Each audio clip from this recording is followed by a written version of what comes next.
Hey guys, hope you're doing well. This is Jason from Dream Canada, and today I'm going to show you a sample of a bank letterhead that you can use as your proof of funds document for your Canada PR or PNP processes. So do watch this video till the end because I'll show you the exact format and what documents are accepted and what is not accepted as proof of funds, and how you can disclose your proof of funds documents when you're applying for your Canada PR and after you land in Canada, and you'll get your PR very easily. So let me start by telling you what proof of funds actually means. Proof of funds is basically an official letter from a bank or financial institution stating that you have an X amount of money in your bank account or your investment account and that this amount has been verified. It'll also mention any liabilities or credit card debts or any loans that you have against this account and your minimum average balance for the past 6 months. So it's basically an official statement from your financial institution or your bank stating that you have enough money to move to Canada either alone or with your family members. Now this amount keeps changing, so make sure you keep yourself updated with the amounts that are needed for you and your family members. These amounts are clearly mentioned on the Canada government website, on the IRCC website, where you'll be applying for your PR process. So why do you need this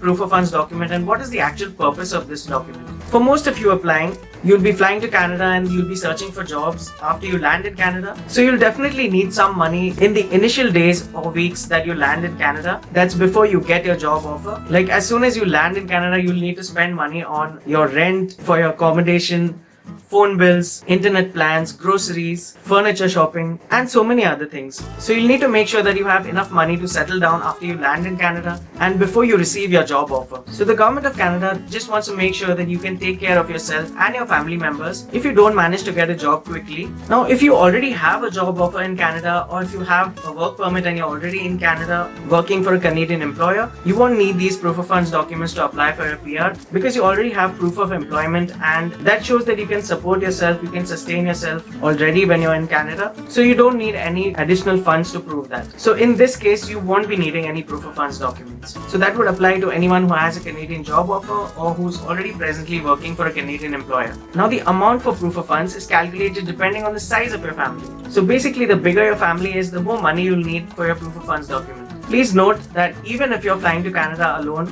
and you're leaving your family members behind, they are still dependent family members, and you'll have to calculate the amount of proof of funds depending on the total number of family members. This would include any spouse or dependent children. So it doesn't mean that if you're flying to Canada alone, you don't have to keep enough money for the people back in your home country. The government of Canada is very strict on this and wants to make sure that even if your family members are not flying with you, then you have enough means to support yourself and your family members in your home country, even if you have to send back some money in your home country. So what can be used and what can't be used as proof of funds documents? You'll need to maintain a steady bank balance to ensure that you have enough money to support yourself, and you'll need an official bank letterhead which states all these details. I'll be showing you the exact format of this letterhead later in this video, so you can just use this format and use this letter as proof that you have this much money to support yourself and your family members. This document will be necessary while applying for your PR when you have to upload all your documents, which are your work experience documents, your identity documents. So after you receive your ITA, when you need to submit all your official documents like your identity documents, your work experience, you'll need to also send across a proof of fund document in the format that I'll be showing you right now. Now, if you and your spouse use a joint bank account, then you can provide one single letter for that joint bank account. That's no problem at all. But you'll need to furnish proof that both of you have access to the account, so both of you can withdraw any funds from that account whenever it's necessary. If you and your spouse have separate bank accounts, then you can obtain 2 separate bank letters, but the amounts in both the letters should add together and be sufficient enough according to the total amount needed for you and your spouse, or probably you and your spouse and your children. Now you can carry this letterhead with you when you fly to Canada, and you can also carry some cash, traveler's checks, etc. with you. But kindly bear in mind that the total value of the amount of cash and the traveler's checks, etc. that you'll be carrying along should not exceed 10,000 Canadian dollars. If this does exceed 10,000 Canadian dollars, then you would just need to notify the immigration officer at the border that you are carrying a sum more than 10,000 Canadian dollars. Because if you don't disclose this amount and they find out later, then this amount can be confiscated and you could be sent back to your home country. So please make sure that you pay careful attention to everything mentioned in this video so that your PR application doesn't get rejected. After showing you this letterhead format, I'll also take you to the official IRCC website to show you that I've mentioned all the details mentioned on the IRCC website, the official Canada government website, in our letterhead, so we haven't missed any points. So without wasting any more time, let me show you the letterhead format. So here's a format sample of a bank letterhead that you can use as your proof of funds document for your Canada PR. Your proof of funds document has to be printed on an official bank letterhead or a financial institution letterhead. It should have the date, your bank's name, along with the branch address, which includes the city, state, and zip code. Also remember to include the bank's telephone numbers and email address so that the IRCC officials can contact them if they need to verify any information about your account. So as you can clearly see, it's certifying that you have been banking with the said bank since so and so date. It should include your name, the type of your bank account, if it is a savings account, a current account, or an investment account, at their branch, and the date that you open the account with them. It should clearly mention that you don't have any outstanding debts or loans or any credit card bills or any liabilities that are linked to that particular bank account. It should clearly state the account number in question and again the date that you opened this account. The next thing would be the current balance of the account along with the foreign exchange conversion in Canadian dollars at the current date, just for the convenience of the immigration officials. You want to make their job as easy as possible. It should also mention an average balance and its Canadian currency conversion at the current date for the past 6 months at least. So it should clearly state your average balance that you've maintained in your bank account for at least a period of 6 months. Lastly, the signature, the bank official's name, their designation, and the official stamp of your bank. So as you can see, the format is pretty simple and you can use this exact format if you want to create your proof of funds document. You can even instruct your bank to draft your proof of funds letter in this format. All banks and financial institutions are very well versed with proof of funds documents, as these statements are also required for a number of other things apart from immigration services. So just to make sure that we've covered all the necessary points that the Government of Canada needs in your proof of funds document, we can go ahead on their website and verify these details and make sure that we've not missed any point that they've clearly explained on their website. So all you have to do is go on any search engine and type proof of funds for Canada PR, and the first link you can see is from canada.ca, which is the official Government of Canada website. So we are under immigration and citizenship through express entry and the documents needed for express entry. So you got to remember that the amount of funds needed keeps updating on this website. So you'll need to keep visiting this page to make sure that you have exactly the amount of funds that are needed. As you can see, the brief explanation given here is this is how you show the Government of Canada that you have enough money to settle in Canada. And if you get an ITA, you must have written proof that you have this money in the form of the proof of funds document that I showed you before. So who needs this proof of fund document? Anyone immigrating under the Federal Skilled Worker Program or Federal Skilled Trades Program will need this proof of fund document. So many of you will be applying under Federal Skilled Worker Program under Express Entry. So this document applies to you. Now let's see who doesn't need the proof of funds document. You don't need this document if you're applying under the Canadian Experience class, which means that you're already in Canada or you already have a job in Canada, and that pretty much proves that you can sustain yourself and your family and you won't need any further assistance from the Government of Canada. So since you already have a job, you don't need to show any additional proof of funds. The second instance is if you're authorized to work in Canada, which means if you have a work permit and if you have a valid job offer from a Canadian employer. So in this case, even if you apply under the Federal Skilled Worker Program, then you won't need this proof of funds document because you already have a job offer and you won't need to prove that you'll be able to sustain yourself and your family after you land in Canada. So right below, we can have a look at how much money you'll exactly need for this,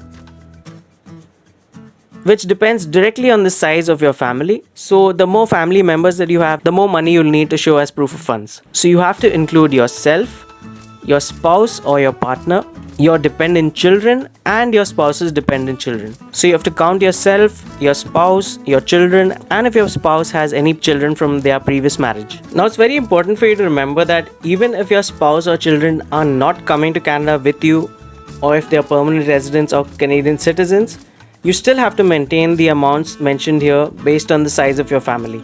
So if you're flying to Canada alone, if you have a job offer, if you're going with your Canada PR alone to Canada, you'll still have to maintain the amount specified here based on the size of your family, even if the rest of the family members are not coming with you. So here you have the table ready for you, which mentions about 13,000 Canadian dollars for a single applicant. around 16,000 Canadian dollars if you're applying with your spouse, around 19,800 Canadian dollars if you're applying with your spouse and a child, and around 3,500 more for each additional family member. You don't need to include your parents or grandparents in this, just your spouse and your dependent children. Now let's have a look at what is accepted as proof of funds.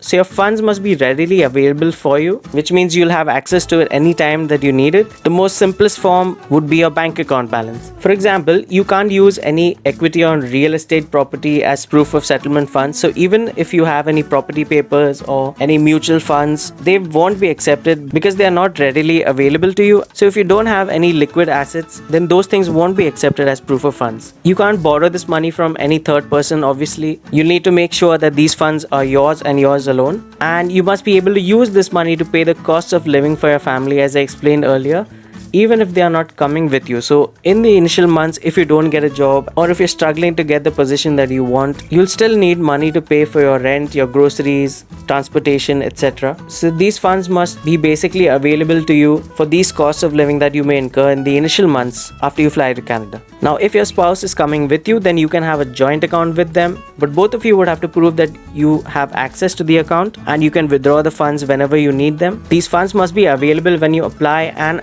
even after you get your PR. So basically, after you get an ITA, you have the application process where you have to submit all your documents, your proof of funds, your work experience letter, all your education documents, etc. So this is the stage that you have to start maintaining your account balance and make sure that you maintain the same amount and don't go below that proof of funds amount even until you receive the official PR document, the COPR document in your hand. So here's the document that's accepted. You must get official letters from any banks or financial institutions where you have any accounts. So let's have a look at the comparison. So these letters must be printed on the financial institution letterhead, which I covered here. The first point mentions that it should be on letterhead. It should include their contact information, which is their address, telephone number and email address. So we've covered that point here, the bank address, the contact details including the telephone numbers and email address. It should include your name. So as you can see, your name is repeated quite a number of times within the letter. It should list any outstanding debts such as credit card debts or loans. So it should list any debts that you have and make sure that you don't have any outstanding debts or loans or credit card bills that are linked to the account in question. You need to include for each account your account number, which we have covered here. So you have been operating this account number and the date that each account was opened. So you've mentioned the date of account opening as well here. And the current balance of each account, which we've covered here, the current balance and the conversion in foreign currency, and the average balance for the past 6 months.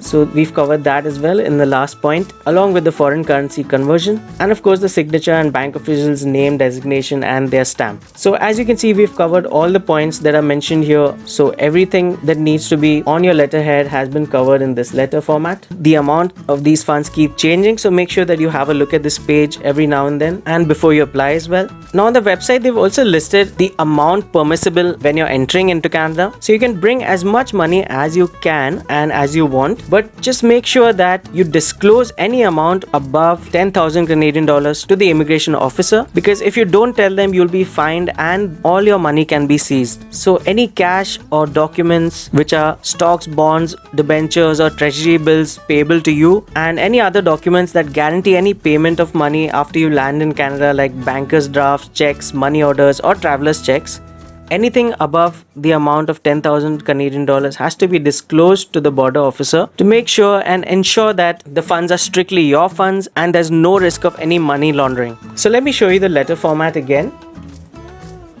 So it has to be on a bank official letterhead. You have to mention the date, the bank's name, address and contact details. It has to include your name and the date that you've opened this account, the type of account that you've opened, whether savings, current or investment, and the date that you opened this account. It should mention any outstanding debts that you have or loans or credit card bills, and it should mention your account number and the date of opening it, the current balance and the average balance over a period of 6 months, along with the signature, bank official's name, their designation and the bank stamp. So you can use this exact format for your proof of funds document. Alright guys, that was all the information that you needed to know about your Canada Proof of Funds documents. If you have any doubts, do comment below. I answer everyone that comments and asks any queries. Kindly like the video if you like the information that I bring to you. And don't forget to subscribe and hit the bell icon to stay updated with the latest Canadian immigration processes. I wish you guys all the best and I hope you have a great day.